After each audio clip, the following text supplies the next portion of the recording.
Right. How you all doing?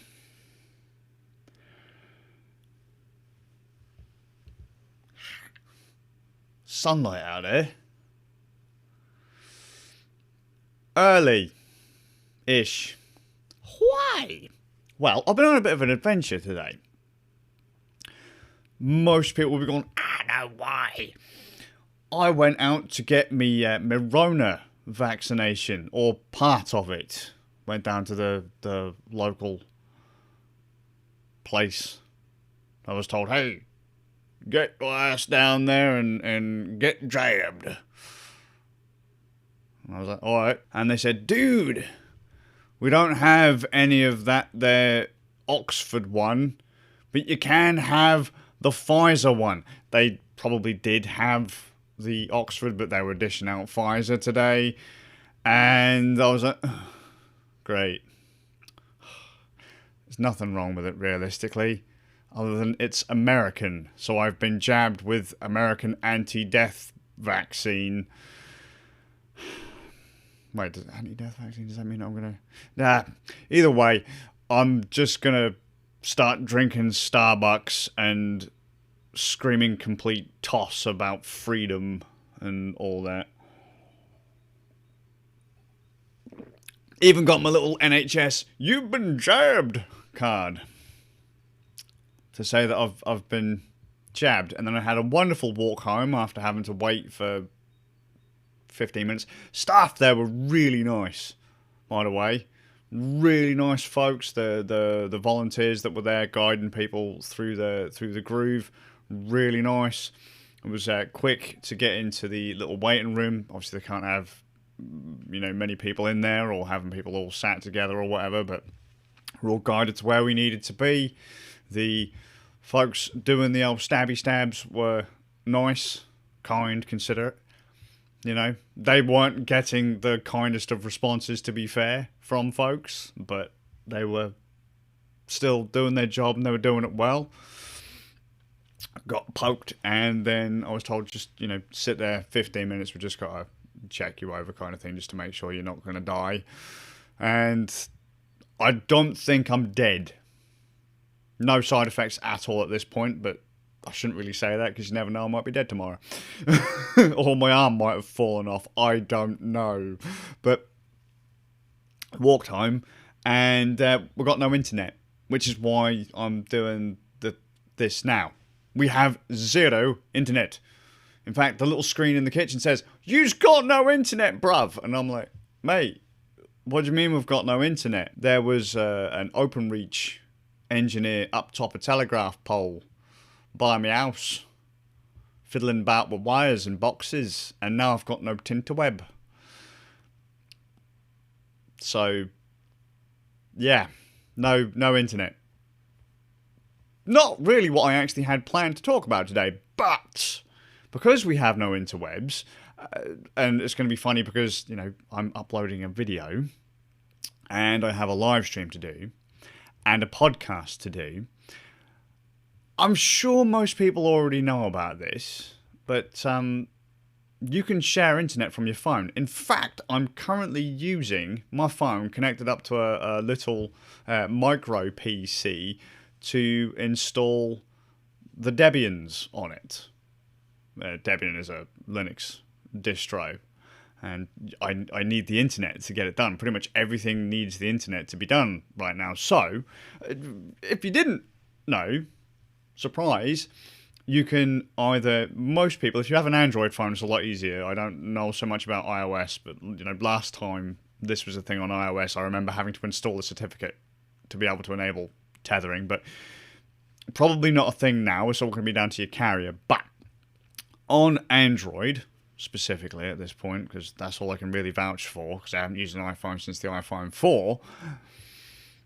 On Android, you can connect your phone up to your computer, and you can share your cellular connection. Or, another one, I don't seem to understand why people don't know this, you can share your Wi-Fi connection. So, you can either make a Wi-Fi hotspot, and your phone will basically share the cellular connection with any device that connects to it over Wi-Fi. It'll just make like a well, a Wi-Fi connection, just like how you connect to your Wi-Fi at home.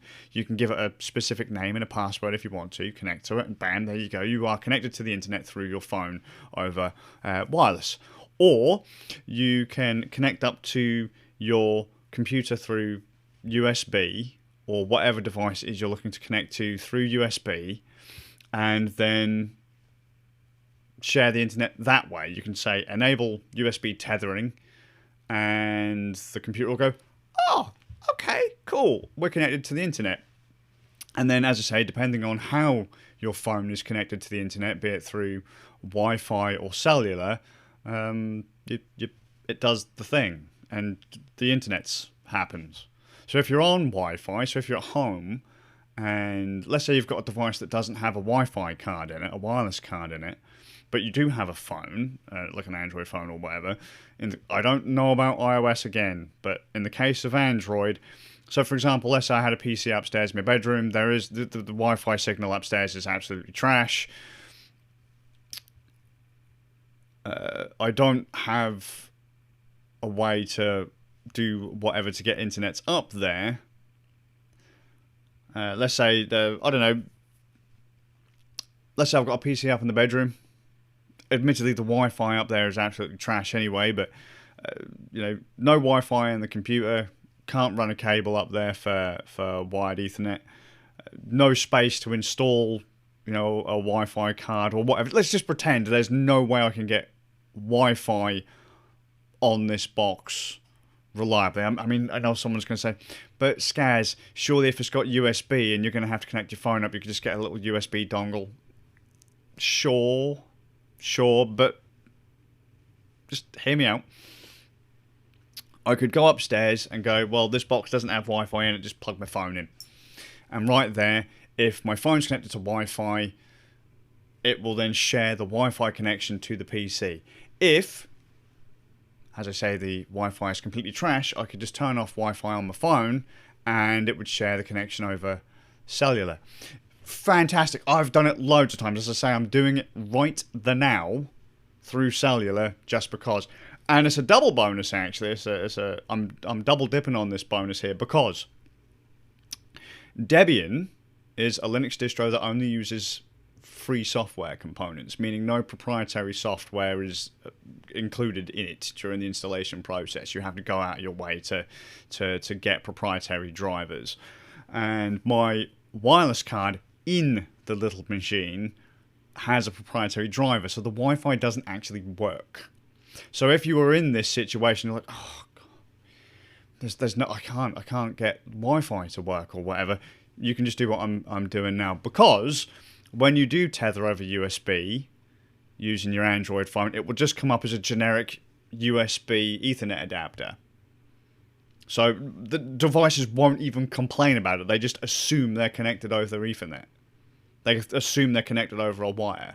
So that's really handy. And you can actually do that with most devices. If a device will take a USB Ethernet card, it'll let you tether on a phone. You can tether, like, those little modems that you can buy, those little Wi-Fi travel dealios. You could literally plug in your phone and tether through that too. So you could share it and be like, oh, hey, connected over Ethernet. It isn't. It just doesn't know. But it's a useful thing to have if you ever find yourself in a situation like I am, where you got no interwebs. I think you can even do it with like TV sets and like set-top boxes and that, because as I say, the device itself doesn't see anything other than an Ethernet connection. So pretty handy. If you want to know how to do it, literally on Android, unlock your phone. I'm not going to show you, I'm not going to insult your intelligence, but just swipe down for your menu where you got, like, I don't know, your Wi-Fi, your Bluetooth, your cellular connection, like the little button, the toggles that you can turn them on and off. One of them, if you swipe around your menus, you should see one that says hotspot. And that should open up the option to fire up a Wi-Fi hotspot. If you want to tether, sometimes you can just hit that, and with USB connected up, it'll automatically fire up a tethered connection. If you don't see that menu and you can't seem to find it, because you can customize those by pressing and holding your quick menu, and it'll say what stuff do you want to add in. If you can't find tethering there, go into your phone settings, and I think the topmost setting is usually like wireless and networks or something like that. It's networks and blah blah blah. In there you will find the wireless hotspot and tethering menu. I have a Pixel 4a, a Google Pixel 4a. The setting is there. I've done the same thing on a OnePlus One. I've done the same thing on a Nexus 5. I'm pretty sure all Android phones have the option to set up a hotspot or USB tether. It's a fantastic and incredibly useful feature, I find, especially when, say, for example, you need to connect to the internet, you don't have the internet, or you can't use a certain device, like, I don't know, your Wi-Fi card's flaked it, or you can't get drivers for your random USB stick that you do happen to have. And I have had a few that are just like, nope, not gonna work. And if you can't get the internet to download the driver, oh no, what are you gonna do, right? So yeah, wish me luck. As I say, I'm now sat installing Debian on what is going to become a little tiny stream box. Just going to plug in a couple of capture cards and basically, run microphones and stuff into it, just so I can throw it in my bag. It's small enough to throw in my bag. Can't play games or anything on it. There's nowhere near powerful enough for that. But gonna set that up, and hopefully, with some luck, me Tinterwebs comes back before I have to do Rand Nerds podcast tonight. Over on twitch.tv/Rand Nerds, RANDNERDS. They have a YouTube channel as well, but I don't know if I'm going to be able to make it if I can't connect. It should be good enough. I'm on 4G here, and I get a reasonable connection. It's just whether or not the idea being that when you're on Wi-Fi, or when you're on a wireless connection, there's going to be latency and jitter and all that, and your connection isn't going to be stable. You're going to robot out from time to time, and I'm hoping that that's not going to be a thing. So I'll do the podcast, I'll try and do a game stream, and hope that my cellular provider doesn't throw a hissy fit. That's the other issue as well, actually, with this. If your cellular provider doesn't want you to tether, they might not let you tether. So if you've gone and bought your phone directly from your carrier, they might have done some jiggery-pokery to make that not work. But I'm sure, if you desperately want it, you will look for a way to enable it. But with that said, I'm going to head off. Hopefully my arms don't drop off. Hopefully I don't turn into an American. And hopefully this all starts to work soon. And I'll see you all, with a bit of luck, in the next one. Tethering! Yo! God, that would have been a feature. I remember, do you remember the Razor? Motorola Razor? I'm sure that had a tethering feature back in the day as well, that you could use it as a little, what was it, CDMA modem? It's rad. It's just rad. Was that the right one, CDMA? I don't know. Either way, you could use the cellular network over these little flip phones. It was great. Absolutely great. 56k pretty much over, over your phone. So I remember sitting in malls connecting to cellular networks before Wi-Fi was everywhere. Oh, so good. So good. See you in the next one.